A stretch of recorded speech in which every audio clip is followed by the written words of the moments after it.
میری عمر 30 سال کے لگ بھگ ہو گئی جب ہمارے ہاں پہلا بیٹا پیدا ہوا۔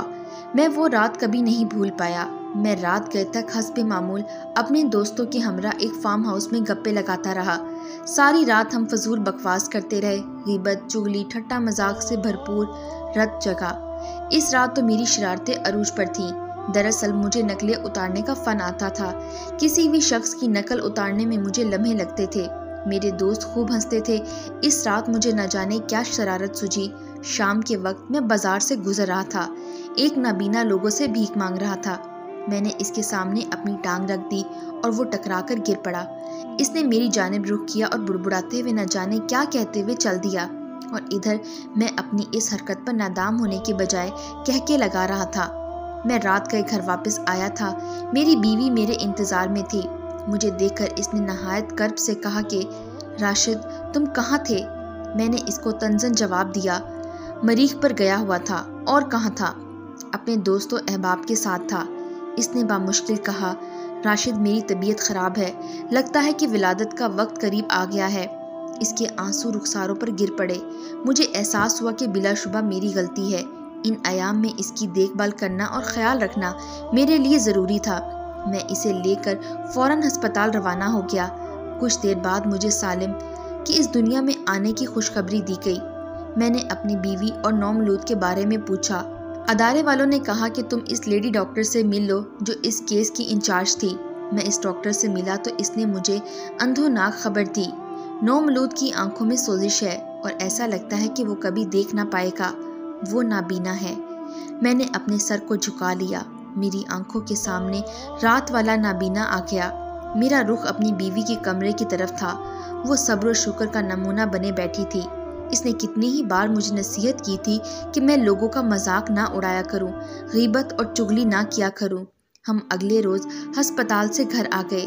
سچ پوچھیں تو مجھے سالم سے کوئی محبت نہیں تھی، بس ایسا سمجھ لیں کہ وہ گھر میں موجود نہیں۔ سالم آہستہ آہستہ بڑا ہوتا چلا گیا۔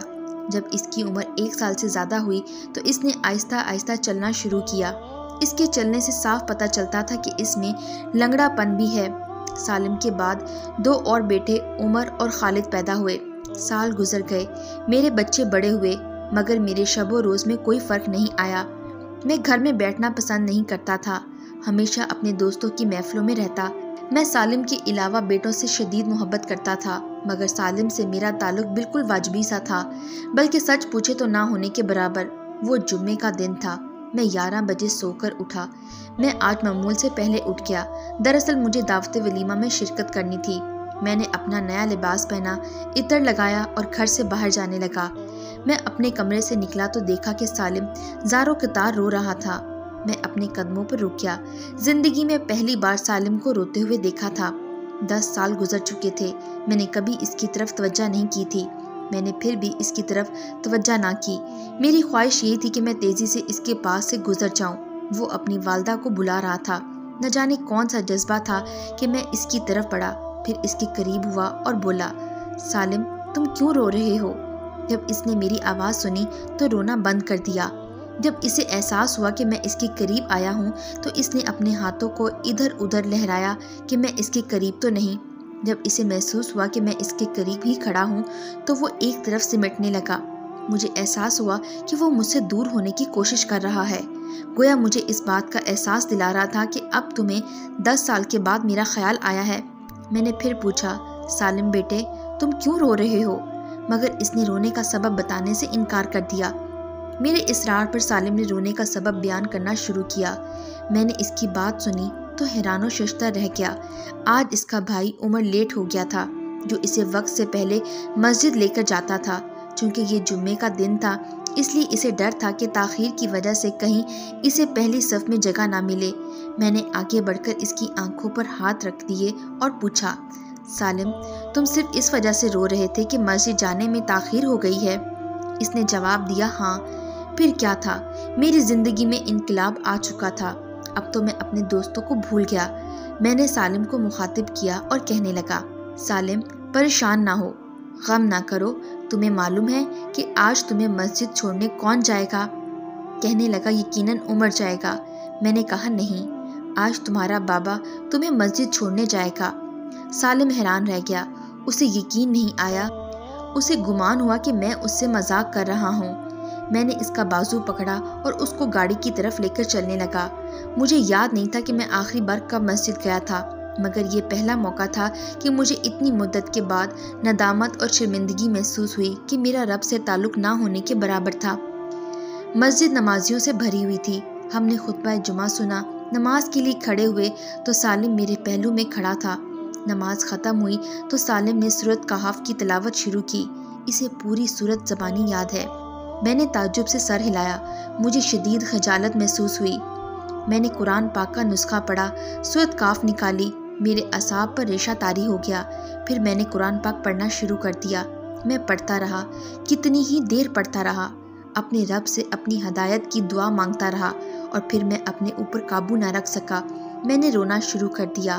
اپنے کرتوتوں کو یاد کر کے اپنے سابقہ اعمال، اپنی غلطیاں، اپنے گناہ میری آنکھوں کے سامنے تھے۔ میں بچوں کی طرح بلکنے لگا۔ میں نے کوشش کی کہ اپنی آواز کو آہستہ کر سکوں، اور پھر میری آواز آہستہ ہوتی چلی گئی۔ اب میں آہیں بھر رہا تھا۔ میرے منہ سے ہلکی ہلکی آوازیں نکل رہی تھیں۔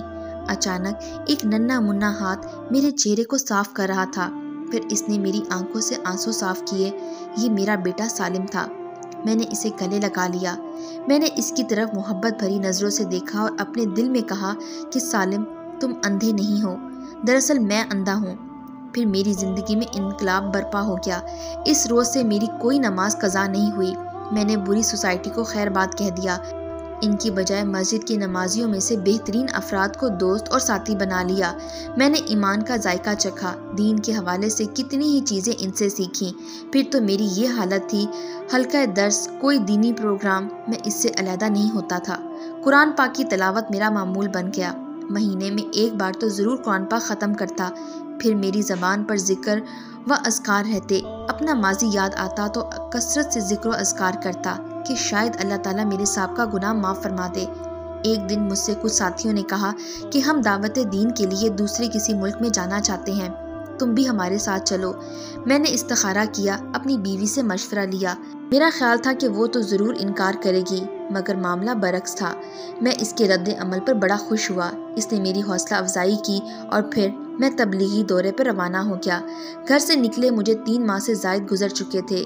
اس دوران متعدد بار گھر والوں سے فون پر بات چیت کی، مگر نہ جانے کیوں سالم سے بات نہ ہو سکی۔ جب بھی بات ہوتی تو یا وہ تو اسکول گیا ہوتا یا مسجد میں یا سو رہا ہوتا۔ پھر وہ وقت بھی آ گیا جب میں گھر واپس آیا۔ میں نے دروازے پر دستک دی۔ میں تصور میں دیکھ رہا تھا کہ سالم سب سے پہلے میرا استقبال کرے گا۔ غالباً دروازہ وہی کھولے گا، لیکن مجھے بڑا تعجب ہوا۔ سالم کی بجائے میرا 4 سالہ بیٹا بابا بابا کہتا میرے ہاتھوں میں جھول گیا۔ گھر میں داخل ہوا۔ بیوی استقبال کے لیے آگے بڑھی۔ اس کا چہرہ بدلا ہوا نظر آیا۔ ہر چند کے چہرے پر مسکراہٹ تھی، مگر اس کے چہرے پر بناوٹ نظر آئی۔ میں نے ذرا غور کیا اور پھر پوچھا، خیر تو ہے؟ تمہیں کیا ہوا؟ کہنے لگی کوئی بات نہیں، اور پھر اچانک مجھے سالم یاد آیا۔ سالم کدھر ہے؟ میری بیوی نے سر جھکا لیا، کوئی جواب نہیں دیا۔ اس کے چہرے پر موٹے موٹے آنسوں کے قطرے نظر آئے۔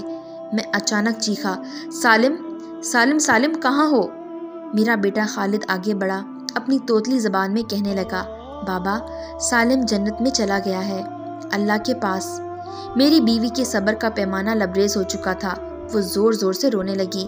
مجھے بعد میں معلوم ہوا کہ میرے آنے سے 2 ہفتہ قبل سالم کو بخار ہوا تھا۔ میری بیوی نے اسے ہسپتال داخل کروایا، مگر بخار تیز ہوتا گیا اور سالم فوت ہو گیا۔